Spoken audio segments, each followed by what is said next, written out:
इसको अपने टैंकों पर घमंड है। हम उनका अभिमान चूर चूर कर देंगे। हम धरती के लाल हैं, दुश्मन के खून से उसकी धरती को लाल कर देंगे। हम अपना कर्तव्य करेंगे, हार और जीत तो ईश्वर के हाथ में है। आपने हमारे वीर सैनिकों की बात सुनी। उनकी जोश भरी बातें सुनकर तो हम सब का मन भी उनकी तरह देश के लिए लड़ने को करता है। लेकिन क्या आपने ध्यान दिया, इन सैनिकों ने तो बातों ही बातों में हमें अनेक प्रकार के शब्द सिखा दिए। जैसे घमंड और अभिमान एक दूसरे के पर्यायवाची शब्द हैं। लाल शब्द दो अर्थों में प्रयोग हुआ है। पहले लाल का अर्थ बेटा है और दूसरे लाल का अर्थ रंग है। हार और जीत एक दूसरे के विलोम शब्द हैं।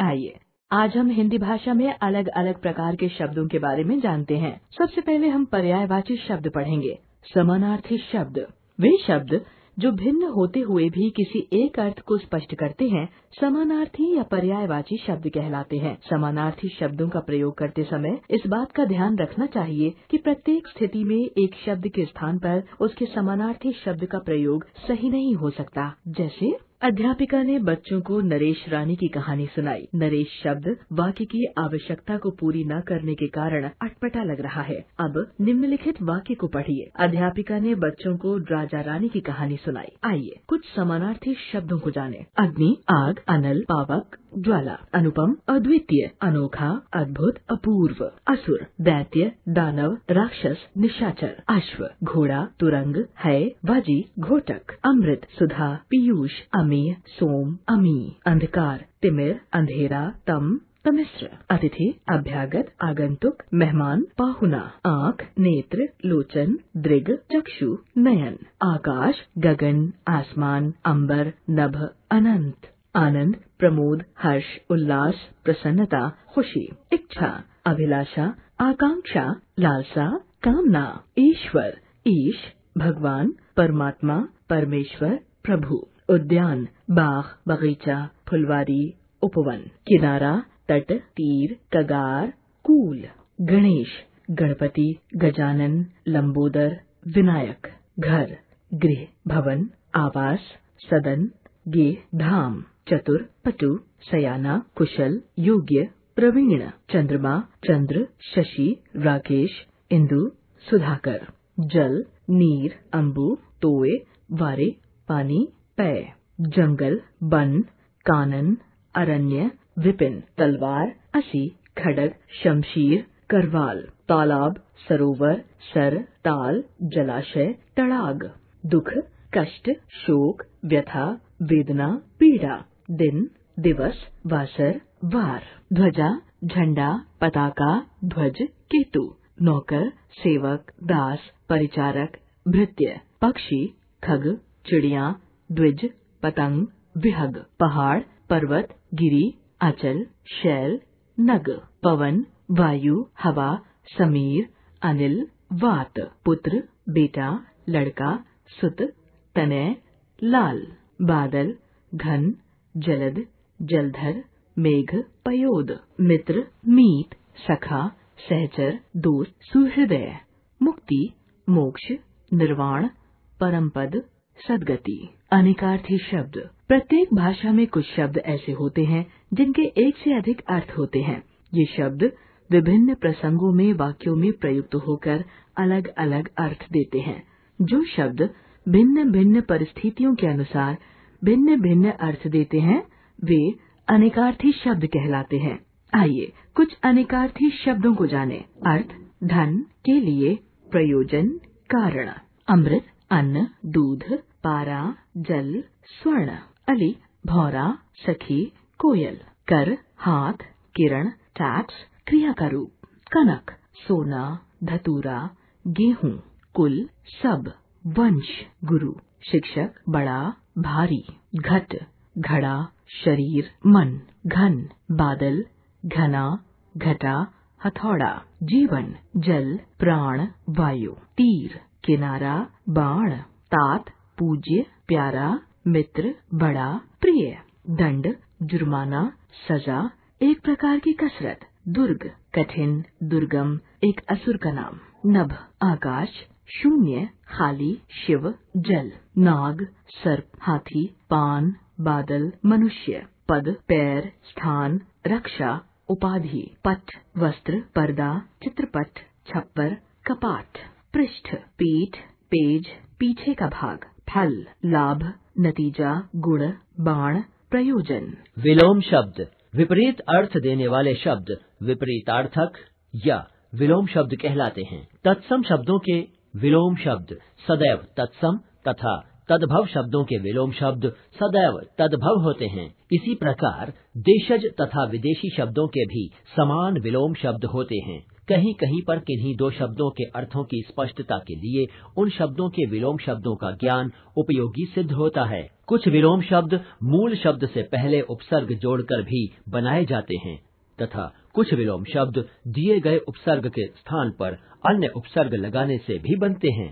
आइए कुछ विलोम शब्दों को जानें। अनुज, अग्रज, अंधेरा, उजाला, अनुकूल, प्रतिकूल, अनुराग, विराग, अल्प, अधिक, अपेक्षा, उपेक्षा, आयात, निर्यात, आदि, अंत, कटु, मधु, कृत्रिम, स्वाभाविक, खरा, खोटा, गहरा, उथला, गुप्त, प्रकट, घृणा, प्रेम, चंचल, स्थिर, जड़, चेतन, दयालु, निर्दय, दाता, याचक, दुर्लभ, सुलभ, निर्मल, मलिन, इच्छा, अनिच्छा, इहलोक, परलोक, उधार, नकद, उद्यमी, आलसी, उग्र, शांत, उत्थान, पतन, उष्ण, शीत, निंदा, स्तुति, पंडित, मूर्ख, विरह, मिलन, नवीन, प्राचीन।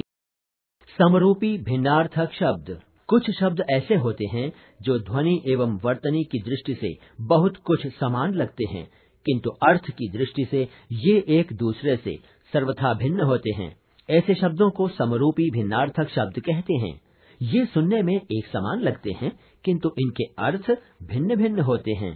आइए कुछ समरूपी भिन्नार्थक शब्दों को जानें। प्रसाद, कृपा, प्रासाद, महल, पानी, जल, पाण, हाथ, दिन, दिवस, दीन, गरीब, तरुणी, युवती, तरणी, नौका, कुल, वंश, कूल, किनारा, अपेक्षा, तुलना, उपेक्षा, तिरस्कार, चिर, प्राचीन, चीर, वस्त्र, तरंग, लहर, तुरंग, घोड़ा, दशा, अवस्था, दिशा, तरफ, सामान, सामग्री, समान, बराबर, वहन, ढोना, बहन, बहिन, अन्य, दूसरा, अन्न, अनाज, योग्य, निपुण, योग, जोड़, अवधि, समय, अवधि, अवध की बोली, क्रम, सिलसिला, कर्म, काम, सुत, लड़का, सूत, सारथी, वात, हवा, बात, वार्ता, शुचि, पवित्र, सूच, सुई, लक्ष्य, लाख, लक्ष्य, उद्देश्य, अंश, भाग, अंश, कंधा। अनेक शब्दों के लिए एक शब्द। भाषा में लाघवता तथा गंभीरता लाने के लिए वाक्य या वाक्यांश के स्थान पर एक उपयुक्त शब्द रखने की प्रक्रिया को अनेक शब्दों के लिए एक शब्द कहते हैं। इनके प्रयोग से भाषा प्रभावशाली बनती है, उसमें संक्षिप्तता तथा सौंदर्य आता है।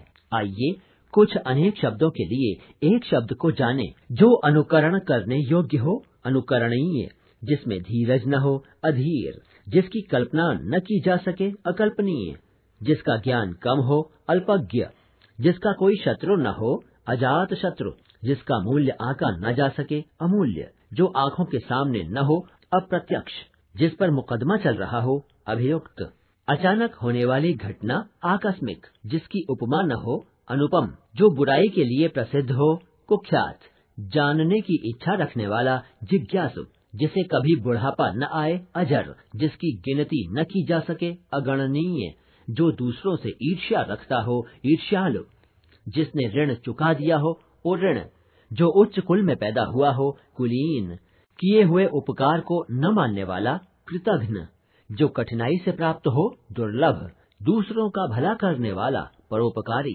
प्रतिदिन होने वाला, दैनिक, जहाँ पहुँचना कठिन हो, दुर्गम। एकार्थक प्रतीत होने वाले शब्द। हिंदी भाषा में अनेक शब्द ऐसे हैं जो एकार्थक प्रतीत होते हैं। उनके अर्थ एक समान प्रतीत होते हैं, जबकि उनके अर्थ अलग अलग होते हैं। आइए एकार्थक प्रतीत होने वाले कुछ शब्दों को जानें। अस्त्र शस्त्र, अस्त्र जो हथियार फेंक कर चलाया जाता है। शस्त्र हाथ में पकड़कर चलाया जाने वाला हथियार। अनुरोध प्रार्थना। अनुरोध बराबर वालों से निवेदन करना, प्रार्थना। ईश्वर अथवा अपने से बड़ों से निवेदन करना। संकोच लज्जा। संकोच हृदय की अनुदार प्रकृति को संकोच कहते हैं। लज्जा विवेक और शील से उत्पन्न नम्रता का भाव। 4 ईर्ष्या द्वेष। ईर्ष्या दूसरों की उन्नति देखकर हृदय में जलन उत्पन्न होना। द्वेष एक मनुष्य का दूसरे मनुष्य से घृणा करना। इच्छा अभिलाषा। इच्छा साधारण इच्छा। अभिलाषा किसी विशेष वस्तु को पाने की इच्छा। पाप अपराध। पाप धार्मिक नियमों का उल्लंघन। अपराध सामाजिक नियमों और कानूनों का उल्लंघन। उपहास परिहास। उपहास मजाक करते हुए किसी को अपमानित करना। परिहास अपने हम उम्र लोगों के साथ मजाक करना। नमस्कार प्रणाम। नमस्कार अपने बराबर के लोगों के सम्मानार्थ नमस्कार शब्द का प्रयोग होता है। प्रणाम अपनों से बड़ों के प्रति सम्मान प्रदर्शित करना। प्रेम स्नेह। प्रेम साधारणतया हृदय के आकर्षण का भाव प्रेम है। स्नेह छोटों से प्रेम स्नेह कहलाता है। अमूल्य बहुमूल्य। अमूल्य जो वस्तु मूल्य देने से भी न मिल सके वह अमूल्य है।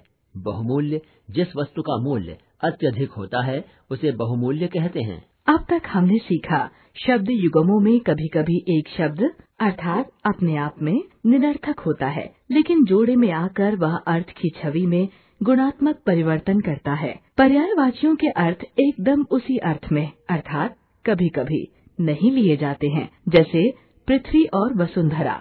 एकार्थी प्रतीत होने वाले शब्दों के प्रयोग में अत्यंत सावधानी की आवश्यकता रहती है। अनेक शब्दों के लिए एक शब्द के प्रयोग से भाषा में संक्षिप्तता एवं कसावट आती है।